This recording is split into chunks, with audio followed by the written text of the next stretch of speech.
তোমাক আটাইতকৈ বেছি কোনে অধ্যয়ন কৰে তুমি জানানে? তোমাৰ বন্ধুসকলে মুঠেই নহয়, তোমাৰ শত্ৰুৱে। কিয় জানা?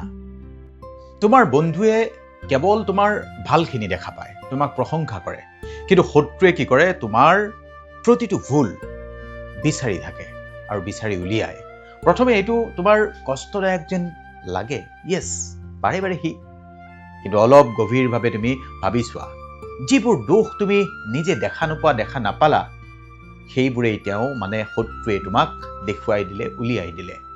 হয়তো তেওঁ উপহাস কৰিছিল তোমাক, সমালোচনা কৰিছিল হয়তো তোমাক, তাৰ পিছতো কিন্তু তোমাক আজি কম, সেই সমালোচনাৰ মাজতেই তুমি এটা লুকাই থকা সত্য আৱিষ্কাৰ কৰিব পাৰা। জীৱনত বেছি ক্ষতি কৰে শত্ৰুৱে কোৱা মিছা কথাই নহয়, যেতিয়া নিজৰ বিষয়ে তুমি বিশ্বাস কৰা কিছুমান মিছা কথা। আৰু বহু সময়ত কি হয় জানা? এজন শত্ৰুৱে কৰা এটা আঘাতেই মানুহক নিজকে সলনি কৰিবলৈ বাধ্য কৰি পেলায়। কাৰণ আৰামৰ মাজত উন্নতিৰ জন্ম মুঠেই নহয়, চাপৰ মাজত, প্ৰেছাৰৰ মাজত উন্নতি আৰম্ভ হয়। সেইকাৰণেই কৈছোঁ, যিয়ে তোমাৰ ভুল বিচাৰে তেওঁ হয়তো তোমাৰ জীৱনৰ সৰ্বশ্ৰেষ্ঠ শিক্ষক হ'ব পাৰে। কেৱল শিক্ষকজনৰ ভাষা, আচৰণ অলপ কঠোৰ হয়।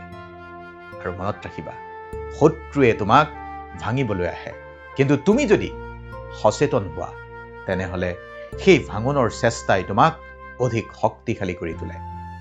আৰু আজি যদি তোমাৰ এনেকুৱা ফিল হৈছে, কমেণ্টত য়েছ লিখিবা। এতিয়ালৈকে ফ'ল' কৰা নাই যদি ফ'ল' কৰি ল'বা।